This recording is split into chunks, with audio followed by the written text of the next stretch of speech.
Yo, check it. This is Dragon Ball Z Sessions, and class is in session right now, so cue the intro.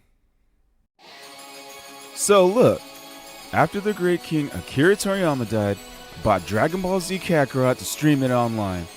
And while playing, I'm coming up with lots of questions, topics, and theories that I need some answers to.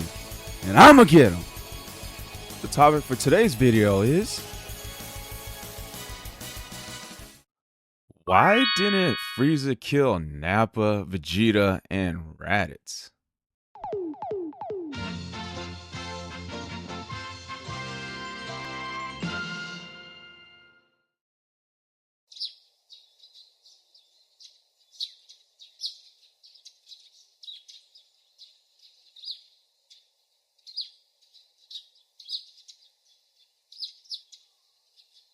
So we all know Frieza destroyed the planet of the Saiyans, or planet Vegeta, and if you watched back in the Toonami days like I did, then you've definitely seen that Bardock movie special.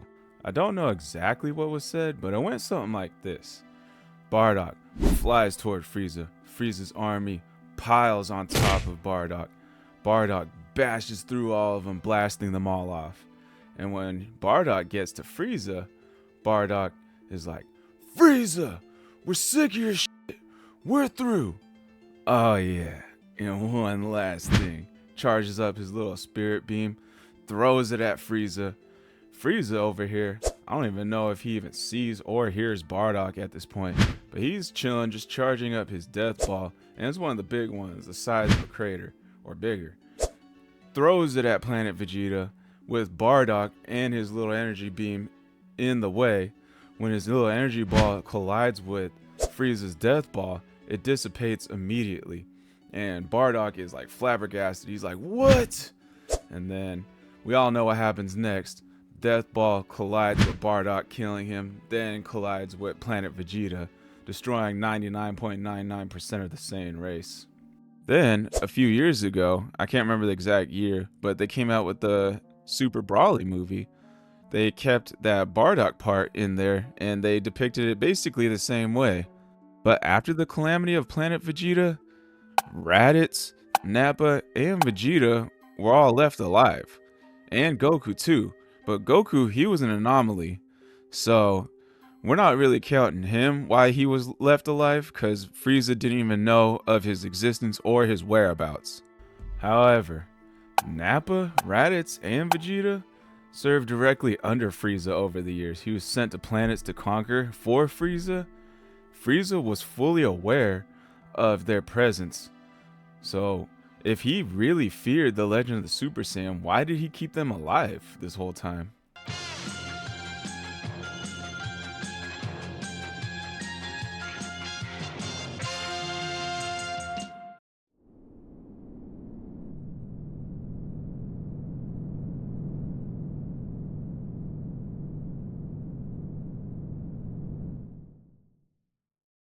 So I did a decent amount more research than usual for this question. I checked more than just Quora and Reddit, and a lot of the answers on these forums were kind of the same. There was 1. Raditz was still useful. 2. Frieza kept him alive for his own amusement. 3. Those 3 weren't a threat to Frieza. 4. Toriyama's writing. We could blame it on Toriyama's writings, because we all know that he just kind of went with the flow. He didn't have too much structure or a game plan with his stories, but also there was Toyotaru, his editor, who approved or disapproved of his ideas. But for the most part, Toriyama just kind of thought of something and went with it. But this is not 100%, because I'm pretty sure he had the Super Saiyan 2 for Gohan as the climax in the Cell Saga. I'm pretty sure that was planned out. And I'm pretty sure Super Saiyan 1 Goku defeating Frieza at the end of the Namek arc, I'm pretty sure that was planned out as well. Although a majority of the Dragon Ball series turned out amazing because of Toriyama's freestyling, there are some plot holes you can find here or there because of this style he used. But also, blaming Toriyama's writing is the easy way out. I wanted to find reasoning and answers within the Dragon Ball world and logic outside of the real world limitations. Let's explore these theories. Number 1, Raditz was still useful.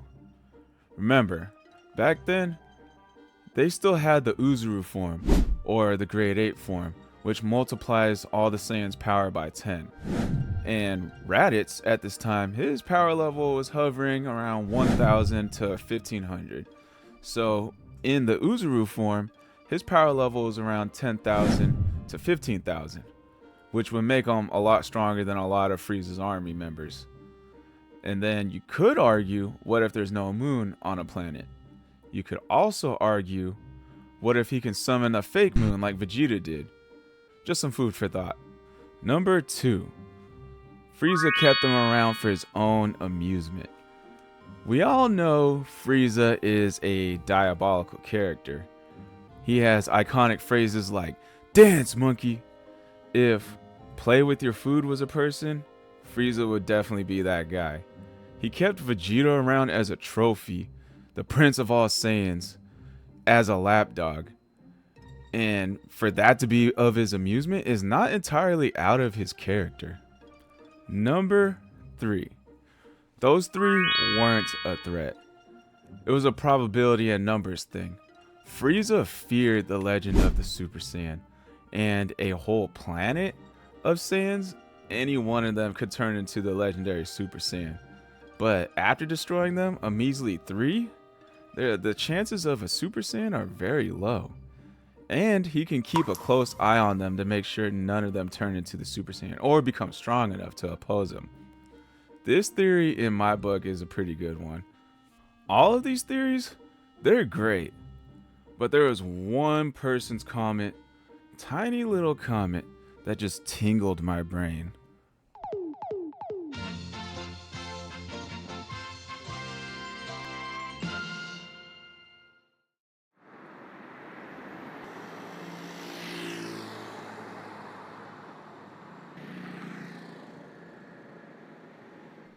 Alright, you all know what time it is. It's time to cue that drum roll. The answer on Reddit that really stuck out to me, the tiny little comment, was, why didn't the cat kill the mouse? And I looked up this answer on Google, and the analogy means that a cat is a natural hunter. When they see prey to hunt, it excites them. But if their stomach is full, they just play with their food instead. So check it out. Basically, Frieza is the cat. Saiyans were the mice. And Frieza's version of hunting and eating prey is killing and conquering the Saiyans, or anyone and anything. And once he's had his fill of killing and conquering anyone and anything, he basically plays with his food, plays with the people he conquers, plays with the people he kills. Frieza used the last 3 Saiyans for his own amusement. He was no longer scared of the Super Saiyan after he destroyed the planet, and he used the last 3 Saiyans to do his bidding and laugh at them while doing it. Vegeta knew this. That's why Vegeta was so set on rising up against Frieza. Vegeta used to be the rightful heir to the throne of planet Vegeta. Now he was reduced to a mere lapdog of Frieza's. Basically, everyone's theories that I looked up on online forums, Reddit, and Quora, they were all correct.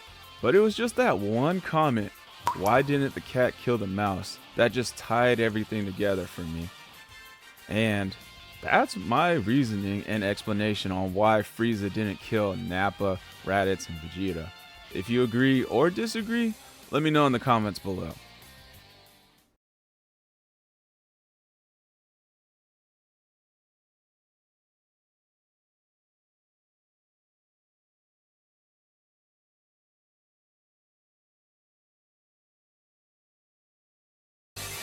Alright guys, that was Dragon Ball Z Sessions. This is the outro and you've just been schooled. So if you like this kind of content, hit that like and subscribe, and I will catch you next time. And peace.